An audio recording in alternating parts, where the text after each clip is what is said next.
From the New Arts and Media Studios in Milwaukee, I'm Charles Purcell. This is The Log.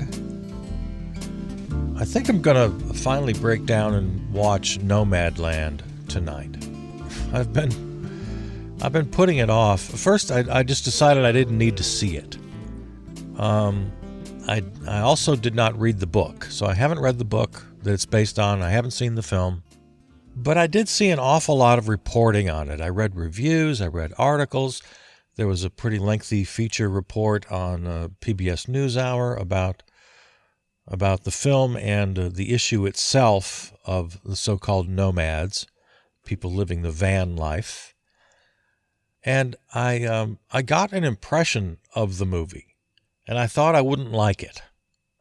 I just kind of assumed I wouldn't like it. Because the impression I've gotten is that the point of view of the film is faulty, in that it doesn't really lay the blame squarely on the American system itself that creates these lives. These older Americans who don't have enough to live on, Social Security isn't enough. They're left with almost no choice but to live this van life, and part of it is the gig life. So all of the faults of what a lot of us refer to as late-stage capitalism are in play here. But the movie tends to focus on the individuals, their own hardships, their own struggles, their own triumphs. And again, not having seen the movie, I have not seen it. But here, I'm suspecting what I'm going to see I'm not going to like. Whatever uplifting qualities in the film are also going to be individualistic. And I won't say any more. I won't do any more speculating about the movie until I see it. And I'll report back. I'll report back. I'll let you know if and when I decide to actually watch the movie. I'll let you know what I think. But on the general topic of individualism versus collectivism, this is a very tough battle to win. It's a battle for minds and hearts and souls. We Americans just can't give up on this idea. And it's so much bigger than politics. It transcends right and left politics.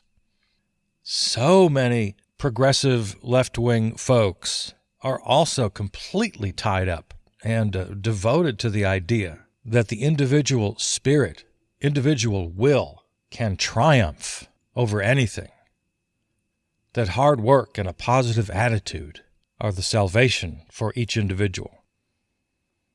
None of those things are bad. Those are all good qualities. Yeah, we should be positive. We should work hard. We should do everything we can to help ourselves and to help others and be a positive force in the world. Of course, none of those are bad things. They're only bad, they're only negative when they draw our attention away from systems. Systemic racism, systemic poverty, systemic violence, systemic problems that require systemic solutions. When we have to work collectively, when we're left with no choice but to harness the power of collective action through government, which, after all, remains our most powerful tool. Sure, you can organize, you can work through the private sector, you can be socially conscious of how you buy, how you sell. You can try to influence private corporations. There's the whole world of nonprofits and charity. Sure, there are all these different systems, all of these different entities that we can work through, but none of them compare to the sheer power of the government, of by and for the people, all of us together. No private charity, no private corporation, no nothing. Nothing compares to that potential power for good. And history has proven, beyond any doubt I would have, that that collective power is the only solution for these very large problems. No philanthropist, no private corporation, no well-intentioned charity or nonprofit. None of these can meet the challenges we face. None. They can help in isolated cases. They can help anecdotally, a little help here, a little help there. But none of them can ever match the sheer power that we all hold when we're together. So I'll keep advocating for collective solutions. And as tempting as it is to be drawn in emotionally to these individual stories of individual will, determination, and triumph, yeah, there's nothing wrong with it. But to rely on that as our only hope and to hold it up as the quintessential option, as the only option, yeah, I'll never go there. I'll never go there. It's a real dangerous double-edged sword we're playing with when we tell these inspirational stories of the individual triumphing. Yeah, it becomes, on one hand, kind of Ayn Randian, or on the other hand, sort of nihilistic and dystopian, depending on if it's a happy ending or a sad ending. But when you concentrate on the individual, you're going to get one or the other. And I reject both. I don't want to go down the dystopian road, and I certainly don't want to go down the Ayn Rand triumph of the will road. So I'm very suspicious from everything I've read about Nomadland, and I think it's going to make me angry. I'll bite the bullet and I'll watch it. I like Frances McDormand. She's a great actor. And now it turns out she's kind of weird personally. I didn't know that about her. I like weird people. She's kind of an oddball, and I like her. So I'll watch the movie and I'll report back to you, tell you what I think. Well, speaking of collective action, and speaking of dystopia, that reminds me of an article I came across in the last few days here. I'm looking at theconversation.com by the authors James Dyke, Robert Watson, and Wolfgang Knorr. Headline, Climate Scientists, Concept of Net Zero is a Dangerous Trap. Sometimes realization comes in a blinding flash. Blurred outlines snap into shape and suddenly it all makes sense. Underneath such revelations is typically a much slower dawning process. Doubts at the back of the mind grow. The sense of confusion that things cannot be made to fit together increases until something clicks or perhaps snaps. Collectively, we three authors of this article must have spent more than 80 years thinking about climate change. Why has it taken us so long to speak out about the obvious dangers of the concept of net zero? In our defense, the premise of net zero is deceptively simple, and we admit that it deceived us. The threats of climate change are the direct result of there being too much carbon dioxide in the atmosphere. So it follows that we must stop emitting more and even remove some of it. This idea is central to the world's current plan to avoid catastrophe.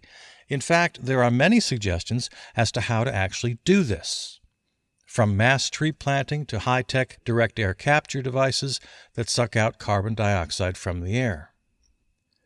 The current consensus is that if we deploy these and other so-called carbon dioxide removal techniques at the same time as reducing our burning of fossil fuels, we can more rapidly halt global warming. Hopefully, around the middle of this century, we will achieve net zero. This is the point at which any residual emissions of greenhouse gases are balanced by technologies removing them from the atmosphere. This is a great idea, in principle. Unfortunately, in practice, it helps perpetuate a belief in technological salvation and diminishes the sense of urgency surrounding the need to curb emissions now. We have arrived at the painful realization that the idea of net zero has licensed a recklessly cavalier burn now, pay later approach, which has seen carbon emissions continue to soar. It has also hastened the destruction of the natural world by increasing deforestation today and greatly increases the risk of further devastation in the future. So the article goes on at length to explain how we got here and the sort of folly that we've fallen into. Let me just read the last few words here, a little spoiler alert. Rather than acknowledge the seriousness of our situation, we instead continue to participate in the fantasy of net zero.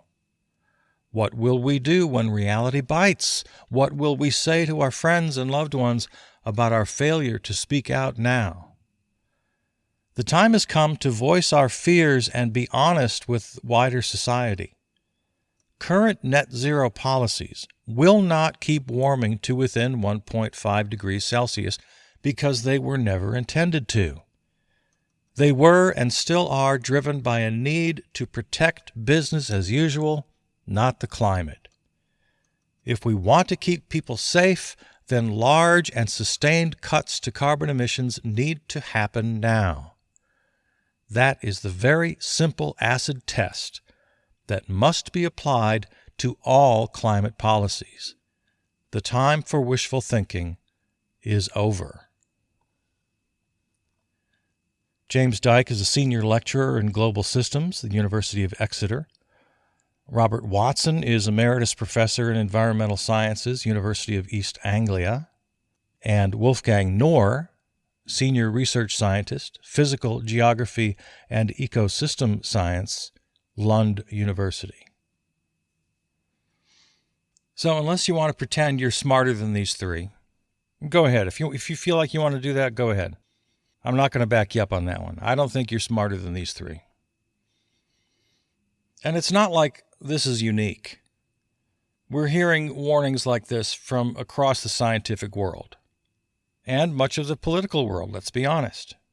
But so far, not yet from those who can really make a difference. We still have heads of state.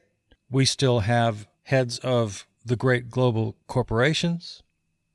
We still have world parliaments, legislative bodies. And among these very powerful men and women, they still cling to the one obstacle that we just can't seem to defeat, and that is the obstacle of economic growth. We know the major culprits. It's common knowledge: transportation, energy, agriculture, all of these huge global systems.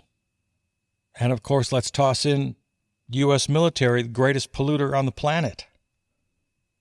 And every one of these large global systems, historically entrenched in particular mindsets that are at odds with climate solutions.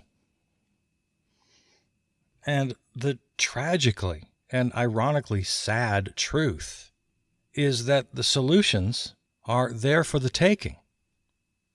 Small, local, sustainable agriculture, investment in sustainable energies, divestment from fossil fuels, less consumption, less economic activity, fewer cars, zero combustion engines, more public transportation,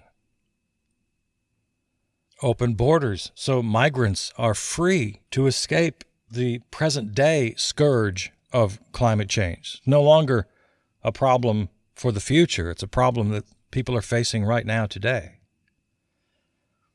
They're also facing the dangers of violence, corruption, and economic hardship in their own countries. So freedom to migrate has to be central to all of this. So forgive me for wading into very deep waters here. I know, I'm quickly going in over my head.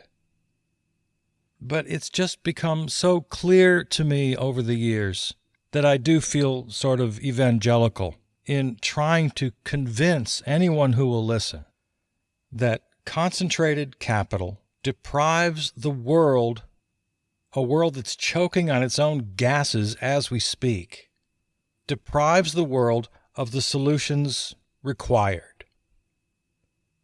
A system devised by selfish men that's built from the inside out with profit as its driving engine.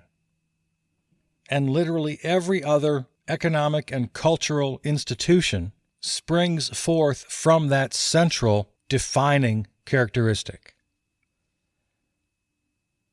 And now every nation is in competition with other nations rather than cooperation. Every corporation, every company, every endeavor is in competition with their peers rather than cooperation. Unending, perpetual, limitless growth is the only option in this game. Individuals within each nation and within each subsystem are all in competition with each other. And then each and every one of us, right down to each individual, we then embody that system. We breathe it in and we breathe it out. We internalize competition. We internalize profit, our own profit.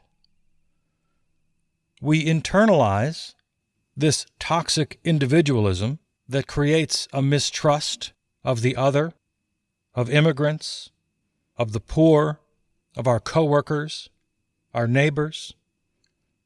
And we become agents of this self-fulfilling, deadly cycle. To break away isn't even an option. It's not even within the realm of our ability to imagine.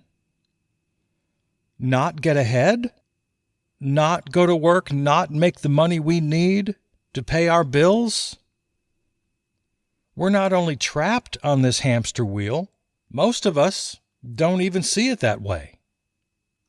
And like the prisoners of Plato's cave who hand out awards for the best interpretation of the shadows, we take great pride, the ultimate self-satisfaction in succeeding in this very system.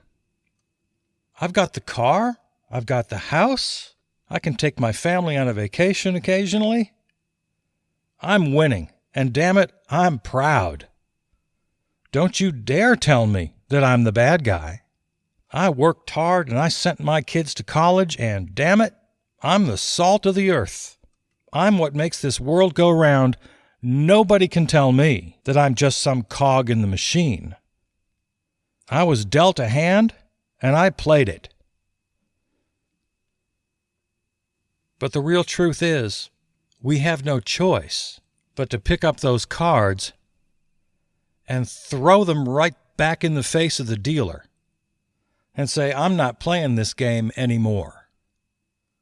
If we want any kind of a future, if we want to have a habitable planet for our kids and their kids, if we want to live in a world with some equity, where people are educated and healthy and free, not just my inner circle, not just my family, not just my community, but the whole world, if we want those things, the status quo, I guarantee you, the status quo will never let that be. Inequality between the haves and the have-nots, right in your town, on whichever side of the tracks you're on, the haves and have-nots in the country and around the world, the global north, the global south, whole nations and cities that drown under rising ocean tides. Inequality just rampant in all sectors: housing, education, health, nutrition. That scenario is actually very easy to foretell. Just stick with the status quo, and it's guaranteed. If, on the other hand, you're a fan of freedom, of equity, of fairness, if you're a fan of peace, if you're a fan of biodiversity, if you're a fan of not only human life, but the non-human life on this planet, if you're a fan of the planet itself, wholesale rejection of the status quo is the only option. Collective action driven by a no-profit, negative growth philosophy is the only thing going to get us where we need to go. It's got to happen in every sector. It's how we grow, produce, distribute our food. It's how we think of transportation in every sector, both our own private, personal convenience and commercial transportation. Certainly the sources of energy that we use for all of our endeavors. The way we think about nation states and migration. The way we think about collective versus private pursuits. And there used to be this idea that, well, act locally, think globally. We kind of don't have time for that anymore. That's a luxury.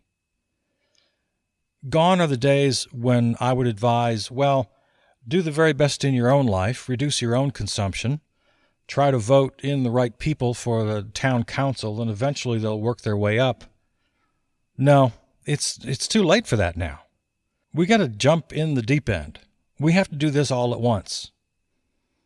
We have to demand action right now from ourselves, from our families, and from world leaders. We have to reject the corporate model. And I would say the good old-fashioned boycott is a great way to do that. Just make a vow right now, today. The great corporations have gotten my last dime.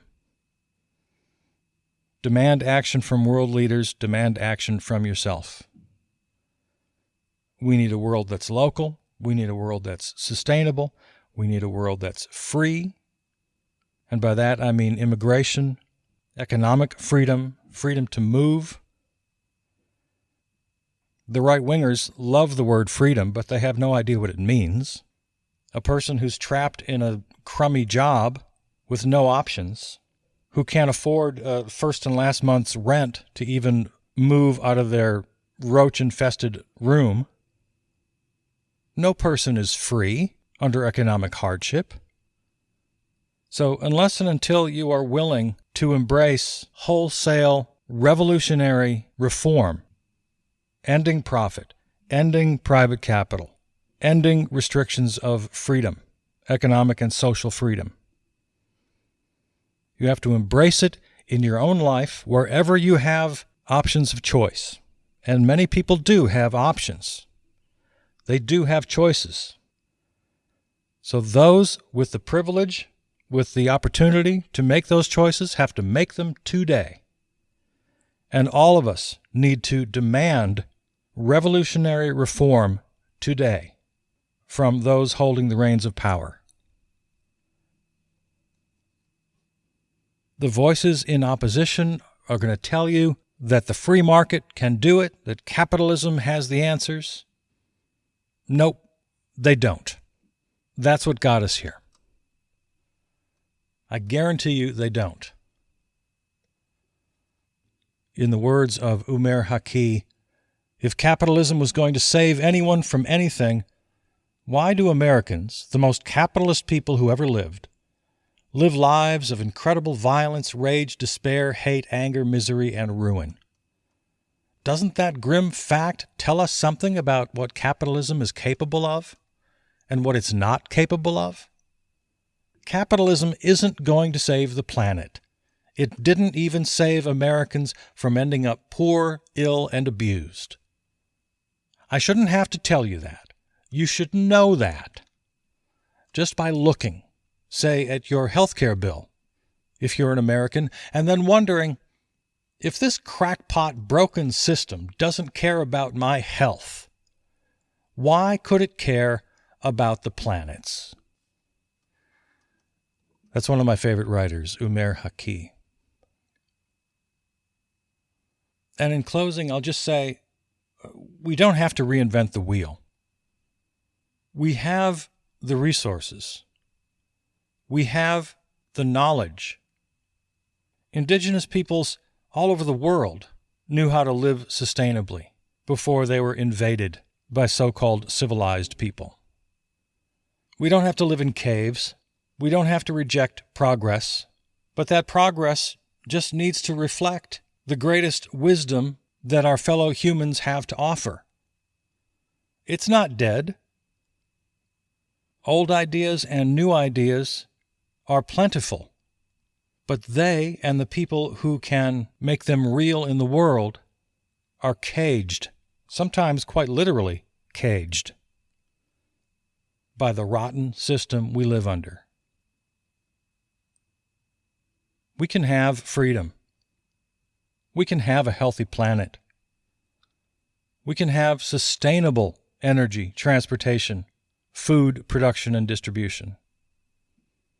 There's nothing stopping us except a dirty, rotten, corrupt capitalist system and our own fear of destroying it.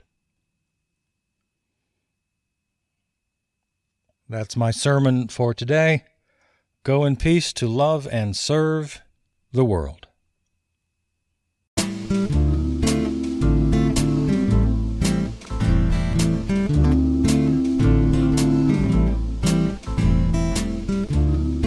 This episode of The Log is available right now wherever you find your podcasts, including Apple, iHeart, Spotify, YouTube, and more.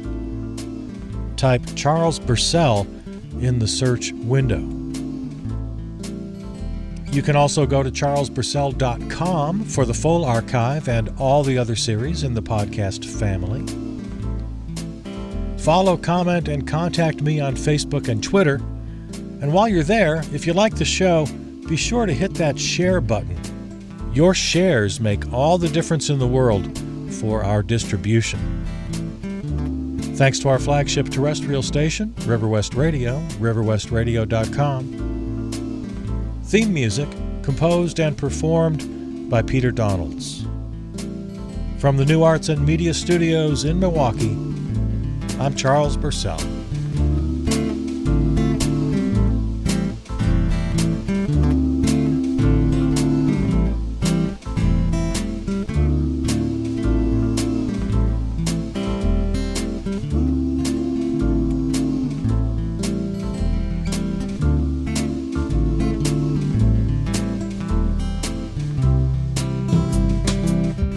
'Cause blood is red and the sky is blue,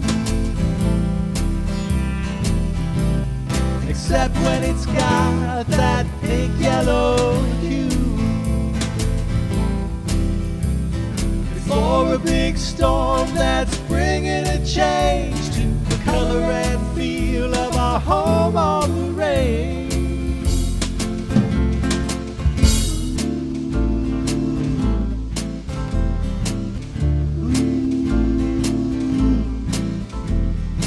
Too many colors and too many shades, too many choices and too many ways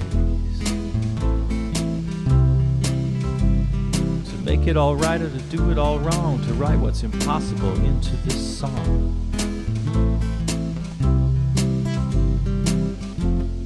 Black and white friends, black and white voices, black and white rules,